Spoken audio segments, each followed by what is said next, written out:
सभी का स्वागत है हमारे चैनल पर।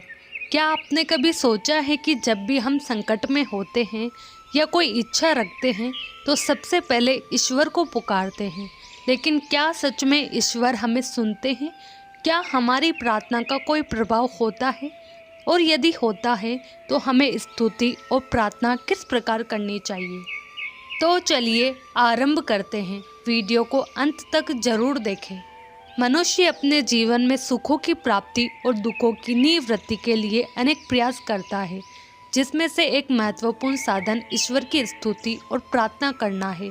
स्तुति का अर्थ है परमेश्वर के वास्तविक गुणों, कर्मों और स्वभाव को जानकर प्रेम और श्रद्धा के साथ उसकी प्रशंसा करना। केवल शब्दों का उच्चारण पर्याप्त नहीं होता, बल्कि हृदय से उनकी महानता को स्वीकार करना और उनके अनुसार जीवन को ढालना ही सच्ची स्तुति होती है। कुछ तर्कशील व्यक्ति ये प्रश्न करते हैं कि ईश्वर की स्तुति और प्रार्थना करने से जीवन में कोई वास्तविक लाभ कैसे हो सकता है। इस शंका का समाधान उन ग्रंथों में मिलता है जो सत्य और तर्क के आधार पर ईश्वर के स्वरूप को स्पष्ट करते हैं। ईश्वर को जानने और उसकी स्तुति करने के लिए मत, पंथों और परंपराओं से अधिक आवश्यक है कि हम प्रामाणिक ग्रंथों का अध्ययन करें, जो वेदों और उनके वास्तविक अर्थों को स्पष्ट करते हैं। ईश्वर की स्तुति और प्रार्थना करने से मन निर्मल होता है, आत्मबल बढ़ता है और जीवन को सही दिशा में आगे बढ़ने की प्रेरणा मिलती है।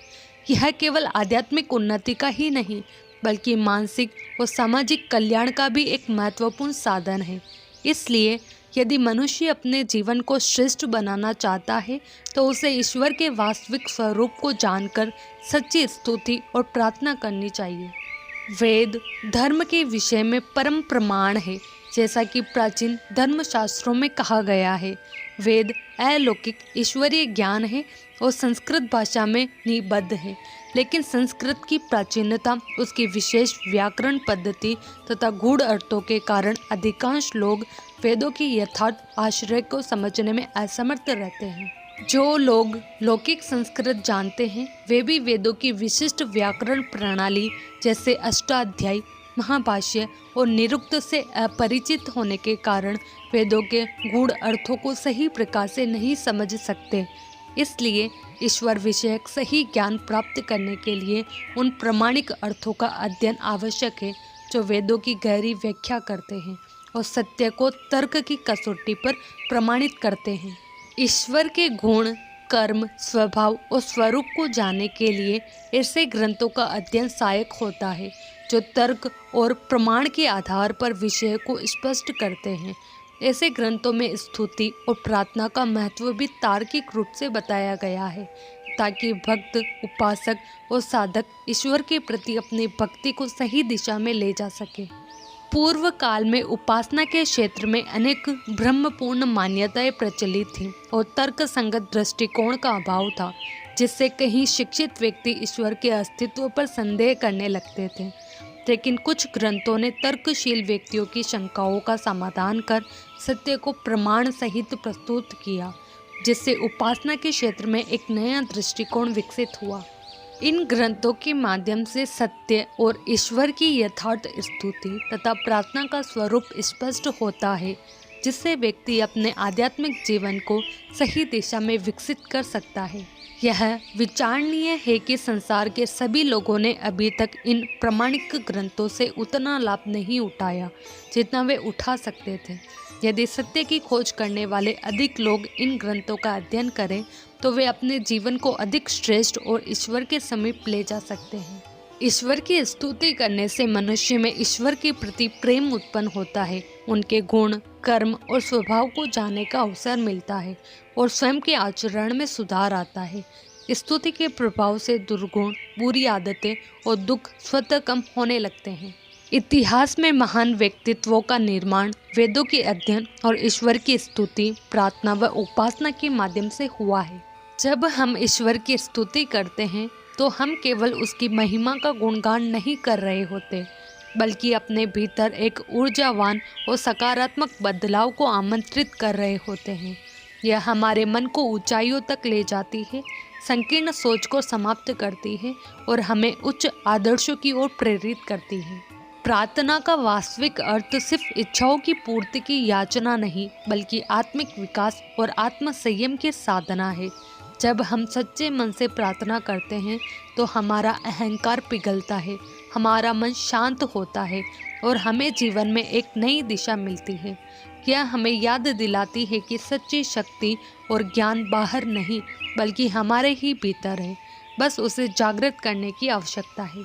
ईश्वर सर्वज्ञ और समस्त ज्ञान व विज्ञान का मूल स्रोत है।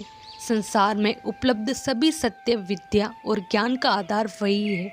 यदि विज्ञान इसकी उपेक्षा करता है तो यह उसकी अपनी सीमा है, लेकिन वास्तविकता यह है कि ईश्वर ने ही इस संसार की रचना करके और वेदों का ज्ञान देकर ज्ञान व विज्ञान का प्रकाश किया है। ईश्वर की प्रार्थना करने से मनुष्य में निर्भीमानता, उत्साह और उसकी सहायता प्राप्त करने की भावना उत्पन्न होती है। उपासना से आत्मबल बढ़ता है, परमात्मा से निकटता होती है और आध्यात्मिक उन्नति संभव होती है। ईश्वर सर्वव्यापक, सर्वशक्तिमान, सर्वज्ञ और शुद्ध सत्ता है। वह वेदों के माध्यम से जीवों को सत्य ज्ञान प्रदान करता है।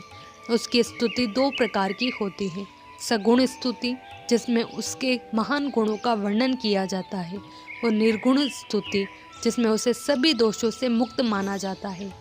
स्तुति का उद्देश्य यह है कि मनुष्य ईश्वर के गुणों को अपने आचरण में अपनाए, जैसे उसकी तरह न्यायकारी और सत्यनिष्ठ बने।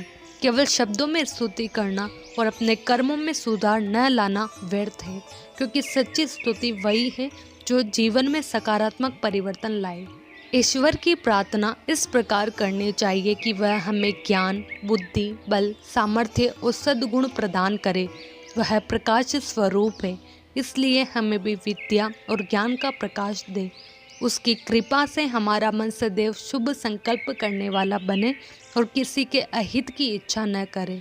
ईश्वर की प्रार्थना से आत्मिक उन्नति होती है और परमात्मा से सच्चा संबंध स्थापित होता है। वेदों में ऐसी असंख्य प्रार्थनाएं उपलब्ध हैं जो जीवन को कल्याणकारी दिशा में ले जाती हैं। तो आज हमने जाना कि ईश्वर की स्तुति और प्रार्थना हमारे जीवन में कितनी महत्वपूर्ण है। यह न केवल हमारे मन और आत्मा को शुद्ध करती है, बल्कि हमें सच्चे ज्ञान और शक्ति की ओर भी ले जाती है। जब हम सच्चे हृदय से ईश्वर की स्तुति करते हैं और उसकी प्रार्थना करते हैं तो हमारे विचार, कर्म और स्वभाव में सकारात्मक परिवर्तन आने लगते हैं। अगर आपको यह वीडियो पसंद आई हो तो इसे लाइक करें, शेयर करें और हमारे चैनल को सब्सक्राइब करना न भूलें।